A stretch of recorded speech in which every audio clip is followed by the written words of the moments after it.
Hello प्यारे बच्चों, स्वागत है आप सभी का हमारे यूट्यूब चैनल टीचर्स अड्डा एमपी पर।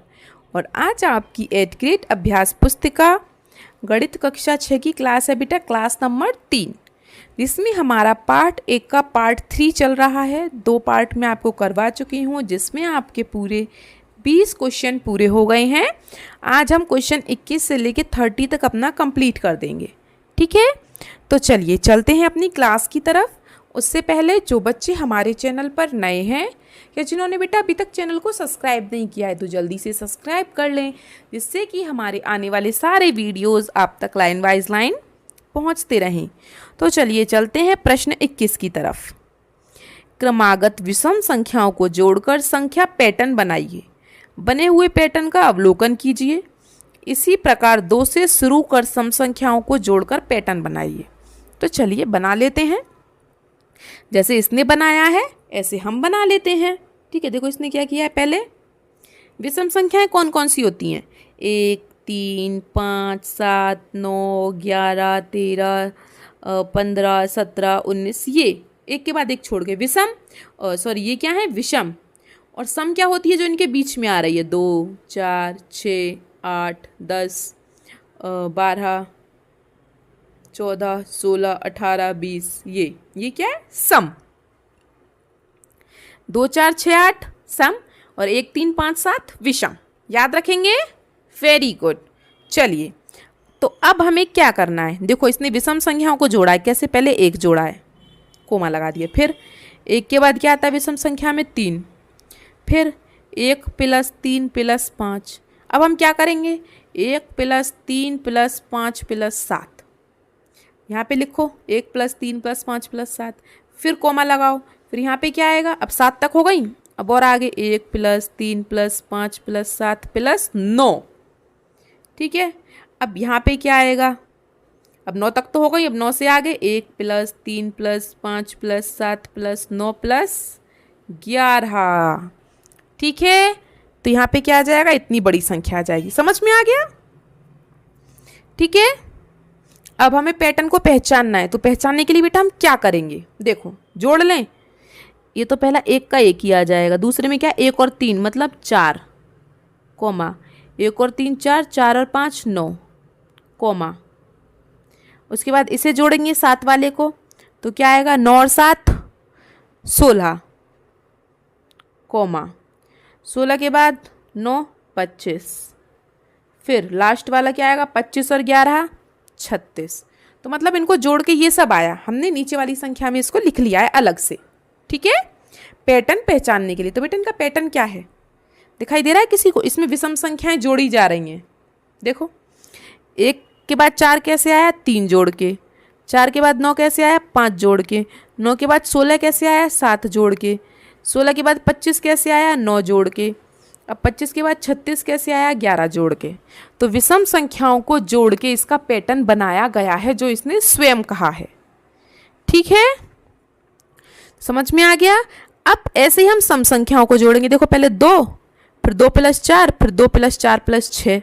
अब क्या आएगा, 2 + 4 + 6 + 8, ठीक है, कोमा। अब अगला क्या आएगा, 8 के बाद 10 आ जाएगा इसमें, 2 + 4 + 6 + 8 + 10, कोमा। ये दूसरी संख्या आ गई। अभी हमें एक और लिखनी है, 3 3 बोला है ना लिखने के लिए, तो मैं नीचे लिख देती हूँ। 2 + 4 + 6 + 8 + 10 और +12। 10 के बाद 12 आता है, ठीक है। तो अब इनका पैटर्न हमें कैसे पहचानना है, इनमें बेटा सम संख्याओं को जोड़ा गया है, सादा सी बात है, क्योंकि सम संख्या है तो सम संख्याओं को जोड़ा गया है, और विषम है तो विषम संख्याओं को जोड़ा गया है। जैसे ये पहला क्या है, 2, 2 और 4 6, 2 और 4 और 6 12, ठीक है। उसके बाद इनको जोड़ो, 12 8 20, 20 और 8 30, ठीक है। 20 और 10 30, 30 और 12 42, इसे जोड़ के 42 आ गया। अब क्या क्या है इनके बीच में, क्या समझ में आ रहा है, इसमें 4 जोड़ा, इसमें 6, इसमें 8, इसमें 10, इसमें 12, वही सम संख्याएं जोड़ी हैं। तो हमें तो सिर्फ लिखना है पैटर्न को, ठीक है। तो जैसे मैंने बताया आप वैसे ही लिखें। चलिए प्रश्न 22 पर चलते हैं। ये इसने कैसे किया, इसे भी पहचान कर लिखना है। 10 के बाद 17, 17 कैसे आया बेटा 10 के बाद, सोचो 17 कैसे आया, 7 जोड़ के। 17 के बाद 26 कैसे आया, 9 जोड़ के। 26 के बाद 37 कैसे आया, 11 जोड़ के। अब समझ में आ रहा है कुछ, ये विषम संख्याओं को जोड़ा जा रहा है। देखो 7 के बाद 9 जोड़ा तो 26 आ गया, 26 के बाद 11 जोड़ा उसमें तो 37 आ गया। अब 11 के बाद हम विषम संख्या क्या आएगी, 13। तो मैं 37 में 13 जोड़ दूं तो क्या आ जाएगा, 50। अब 13 के बाद विषम संख्या क्या है, 15, तो 50 में मैं 15 जोड़ दूं तो क्या आ जाएगा, 65। ठीक है, इसमें इसने क्या किया है बेटा, विषम संख्याओं को जोड़ दिया है। चलिए प्रश्न 23 पर चलते हैं। निम्नलिखित अनुक्रम को पूर्ण कीजिए। तो देखिए इसने पहले क्या लिखा है, ASY BRX CQW। आपको कुछ समझ नहीं आ रहा होगा तो देखिए पहला अक्षर देखिए क्या है, A B C, तो अगला अक्षर क्या होगा, D। सिंपल। अब बीच वाला देखो, S से पहले क्या आता है, R से पहले क्या आता है, Q, और Q से पहले क्या आता है, P। या ऐसे मान लो PQRS, इसने उल्टा करके लिखा है। ऐसे ये भी उल्टा है। W से पहले क्या आता है, V, देखो V, फिर W, फिर X और फिर Y। मतलब पहला वाला अक्षर तो इसने सीधा लिखा है और बाद के दोनों अक्षर पीछे की साइड से लिखे हैं उल्टे उल्टे। ठीक है, तो हमारा आंसर क्या आ गया, DPV। ठीक है, वेरी गुड। चलिए आगे चलते हैं प्रश्न 24 पर। दी गई आकृति में कुल 5 वर्ग हैं, पहला, दूसरा, तीसरा, चौथा, पांचवा। ठीक है, 5 वर्ग हैं जो क्रमशः एक दूसरे के अंदर रखे हैं। बेटा एक दूसरे के अंदर रखे हैं, जिसमें सबसे बाहरी वर्ग की एक भुजा 6 सेंटीमीटर की है। सबसे बाहर वाली कितने की है, 6 सेंटीमीटर की है। शुरू कर अंदर के अगले वर्ग की भुजा की लंबाई 1 सेंटीमीटर कम है। मतलब अंदर जितने होते जा रहे हैं उतने कम होते जा रहे हैं। मतलब सबसे बाहर वाले की भुजा अगर 6 है तो उससे छोटे की 5 है, उससे छोटे की 4 है, उससे छोटे की 3 है और सबसे छोटे की 2 है। ये हैं भुजा की लंबाइयाँ। ठीक है, अब ये क्या कह रहा है, सभी वर्गों की भुजा की लंबाई ज्ञात करें। तो लंबाई तो बेटा ये ज्ञात कर दी मैंने, एक एक कम कर दो, हो गई लंबाइयाँ ज्ञात। ठीक है, दूसरा, सभी वर्गों की भुजा की लंबाइयाँ ज्ञात करें, हो गई। चलो, और वर्गों का क्षेत्रफल भी ज्ञात करना है। अब बेटा क्षेत्रफल कैसे ज्ञात करते हैं वर्ग का, वर्ग का क्षेत्रफल बराबर क्या होता है, भुजा का वर्ग, मतलब भुजा की भुजा में गुणा। मतलब 6 की 6 में गुणा, 5 की 5 में गुणा, 4 की 4 में गुणा, 3 की 3 में गुणा, 2 की 2 में गुणा। तो मैं आपको यहाँ अच्छे से करवा देती हूँ। लंबाइयाँ लिख लेते हैं हम। ठीक है, पहले लंबाइयाँ, तो लंबाइयाँ बेटा पहले की कितनी थी, 6, फिर 5, एक एक घटा दिया, फिर 4, फिर 3, फिर 2। ठीक है, 5 वर्गों की लंबाई पता चल गई। अब हमें क्या याद करना है, वर्गों का क्षेत्रफल। अब देखिए क्षेत्रफल, क्षेत्रफल बेटा क्या होता है, भुजा का वर्ग। ठीक है, भुजा का वर्ग मतलब जैसे 6 है लंबाई भुजा की, तो 6 की गुणा 6 में, 6 का वर्ग, 6 6 36। ठीक है, तो क्षेत्रफल 6 का वर्ग कोमा 5 का वर्ग कोमा 4 का वर्ग कोमा 3 का वर्ग कोमा 2 का वर्ग। तो कर लीजिए, 6 का 6 में गुणा करेंगे तो 36, 5 का 5 में करेंगे तो 25, 4 का 4 में करेंगे तो 16, और 3 का 3 में करेंगे तो 9, और 2 का 2 में करेंगे तो 4। अब आपको लंबाइयाँ पता चल गई और आपको क्षेत्रफल भी पता चल गए। अब आगे ये क्या कह रहा है बेटा, मैं इसको रफ कर देती हूँ। ठीक है, मैं क्योंकि मुझे आगे भी लिखवाना है इसमें। इसने बोला है लंबाई एवं क्षेत्रफल के पैटर्न में निहित तर्क लिखिए। तर्क लिखना है हमें, मतलब क्या कैसे हुआ। तो देख लेते हैं हम। लंबाई में बेटा क्या है, 1 का अंतर है, तो लिख लीजिए आप, लंबाई में 1 का अंतर है। ठीक है, दूसरा, अब क्षेत्रफल में, क्षेत्रफल में बेटा क्या है, क्षेत्रफल में देखो क्या था हमारा, 36, 25 था और 16 था और 9 था और 4 था। तो बेटा इनमें क्या अंतर है, देखो इनमें क्या है, विषम संख्याओं का अंतर है। देखो 9 में 5 जोड़ा तो सॉरी हाँ उल्ट पीछे से ले रही हूँ मैं, तो जोड़ लो और आगे से लेना है तो घटा लो। जैसे 36 में से हमने क्या घटाया, 11, तो 25 आ गया। 25 में से 9 घटाया तो 16, 16 में से 7 घटाया तो 9 और 9 में से 5 घटाया तो 4। तो बेटा किसका अंतर है, विषम संख्याओं का। तो याद रखेंगे क्षेत्रफल के लिए हम क्या लिखेंगे, क्षेत्रफल में विषम संख्याओं का अंतर है। क्षेत्रफल में विषम संख्याओं का अंतर है। ठीक है, इतना कर लेंगे बेटा आप। चलिए आगे चलते हैं प्रश्न 25 पर। प्रश्न 25, किसी संख्या से शुरू कर एक पैटर्न बनाइए। कोई भी संख्या से शुरू करके एक पैटर्न बनाना है। मैंने शुरू की संख्या ले ली 1, मैं इसी से बनाऊंगी 1 से। कोई भी ले सकते हैं लेकिन मैंने सबसे पहले ही ले ली। जिसमें प्रत्येक अगला क्रम, जो प्रत्येक अगला क्रम होगा, नंबर होगा, वो कैसा होगा, अपने पहले पद के दुगने से।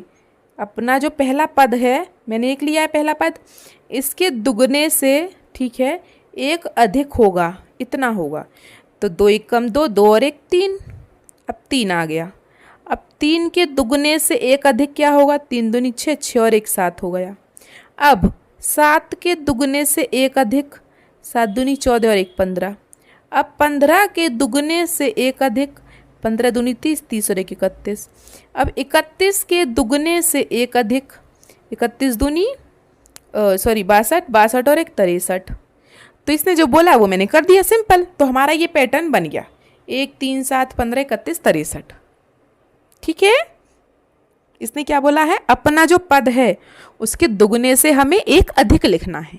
तो बस सिंपल हो गया। चलिए प्रश्न 26 पर चलते हैं। 3 भुजाओं से शुरू कर, 3 भुजाओं से शुरू करना है। समबहुभुज के 7 आकार बनाने हैं। कितने बेटा, 7 आकार। अनुक्रम में प्रत्येक आकार की भुजाओं एवं शीर्षों की संख्या लिखिए। तो देखिए मैंने क्या किया, 3 भुजाओं से शुरू करना है। तो 1 भुजा, 2 भुजा, 3 भुजा। 3 भुजा से क्या बनता है, त्रिभुज, ये बन गया।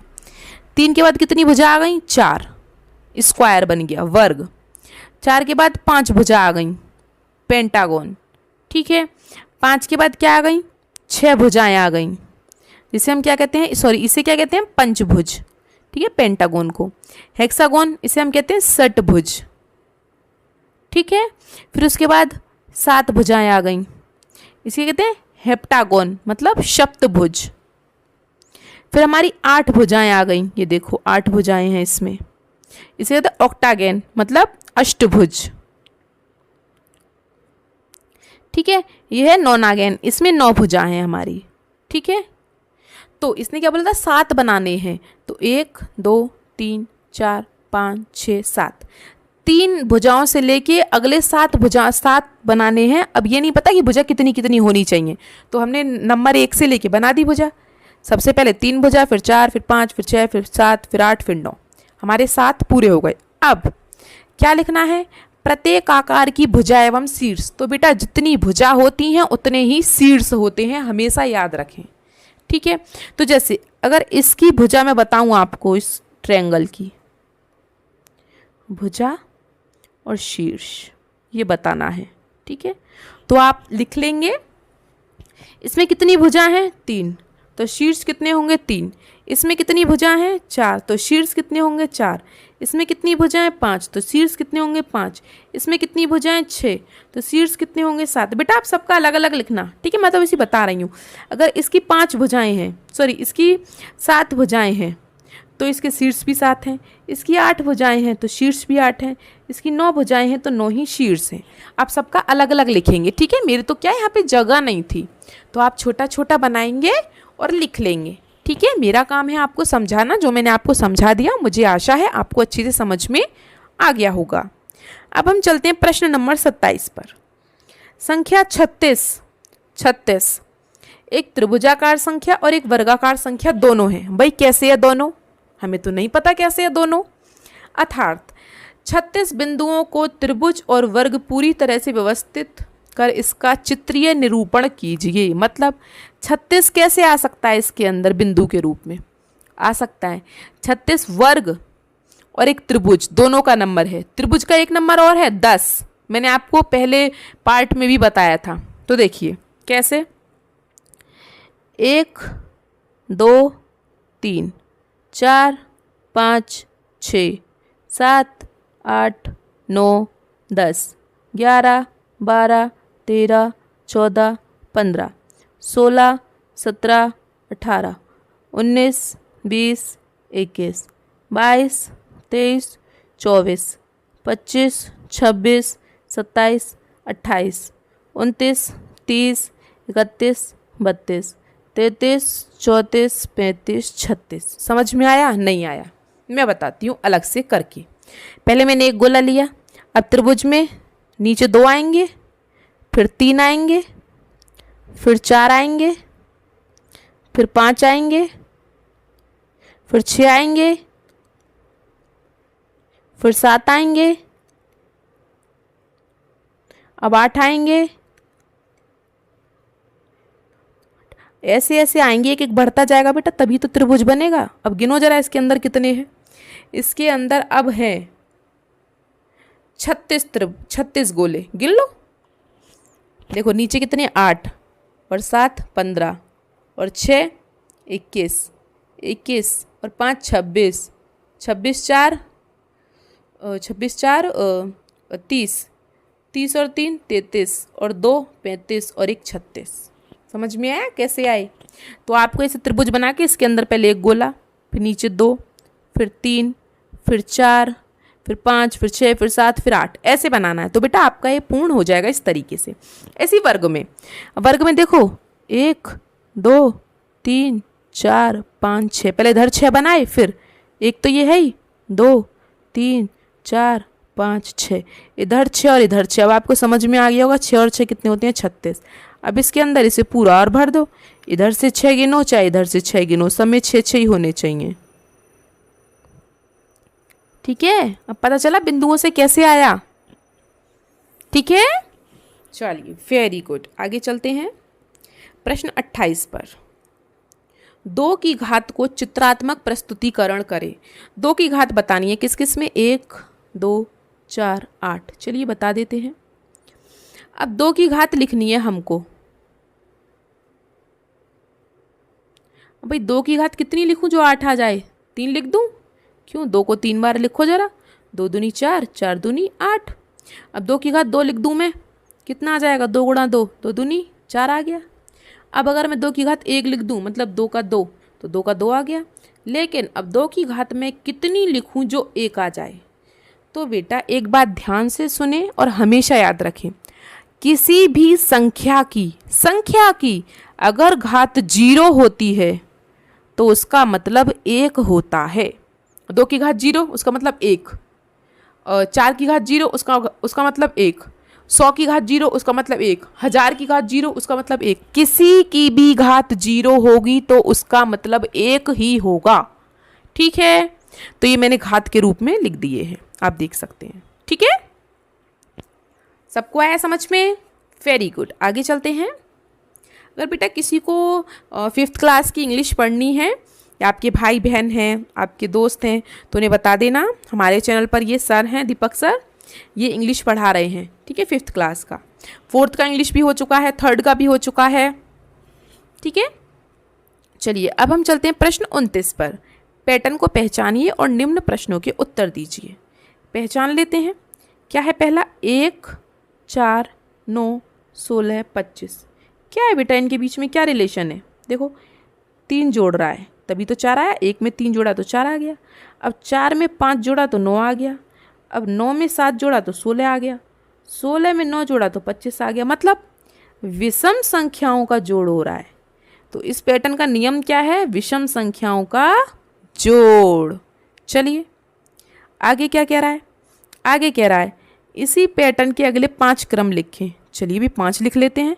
1 4 9 16 25 ये थे। हमें 1 2 3 4 5 और लिखने हैं।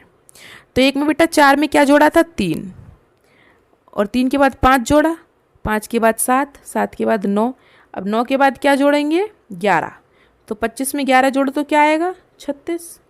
अब 11 के बाद क्या जोड़ना है, 11 के बाद 13, 36 में 13 जोड़ो 49, अब 49 में 15 जोड़ेंगे, 13 के बाद 15, ये विषम संख्या, 49 में 15 जोड़ो तो क्या आएगा 54। अब 54 में 17 जोड़ो, क्योंकि 15 के बाद अगली विषम संख्या 17 है, 54 में 17 जोड़ो तो 71। अब 17 में क्या जोड़ना है, 71 में क्या जोड़ना है, अगली विषम संख्या 19, तो 71 में 19 जोड़ो तो क्या आ जाएगा 90। ये हो गई आपकी आगे की और संख्याएं, विषम संख्याएं जोड़नी थी, जोड़ दी हमने। चलिए आज का लास्ट प्रश्न करते हैं, आपका पहला पार्ट भी खत्म और ये लास्ट प्रश्न है। प्रश्न 30, आकृति इनसे की सहायता से पैटर्न बनाना है। कोई भी पैटर्न जो आपकी मर्जी हो, मैं आपको 2-3 तरीके के बना के दिखा देती हूँ, जैसे कि एक त्रिभुज, एक आयत, एक वृत्त, एक त्रिभुज, एक आयत, फिर एक वृत्त, फिर एक त्रिभुज, फिर एक आयत, फिर एक वृत्त, ऐसे बना सकते हैं। ये भी पैटर्न हो गया 3-3 का, ठीक है। या आप चाहें तो ऐसे बना सकते हैं, जैसे 2 वर्ग, एक वृत्त, 2 वर्ग, एक वृत्त, 2 वर्ग, एक वृत्त, ये भी 3-3 का पैटर्न हो गया। या फिर आप चाहें तो जैसे 2 त्रिभुज, 2 आयत, 2 त्रिभुज, 2 आयत, 2 त्रिभुज, 2 आयत, इस तरीके से देखो ये पैटर्न हो गया 4-4 का। पैटर्न बनाना है, आप जो आपका मन हो कैसे भी बना लो इन सब से, ठीक है। या आपको जो कोई मेरा अच्छा लग रहा हो तो उसमें से बना सकते हैं। ओके, हो गया सबका। चलिए वेरी गुड। तो बेटा आपका चैप्टर ख़त्म हो गया है। आपको हमारी क्लास कैसी लगी कमेंट बॉक्स में ज़रूर बताएं, और आप हमारी वीडियो कहाँ से देख रहे हैं, कौन से ज़िले से देख रहे हैं, और अपना नाम ये ज़रूर हमें कमेंट बॉक्स में बताएं, जिससे हमें पता चल सके कि हमारी वीडियो कहाँ कहाँ तक लोग देख रहे हैं। वीडियो अच्छी लगी हो तो उसको लाइक ज़रूर करें, आपको हेल्प मिली हो तो ज़रूर लाइक करें, अपने दोस्तों के साथ शेयर भी करें और सब्सक्राइब करना ना भूलें। मिलते हैं हम आपसे अगली क्लास में, तब तक के लिए आपका दिन शुभ हो। Have a nice day and thank you.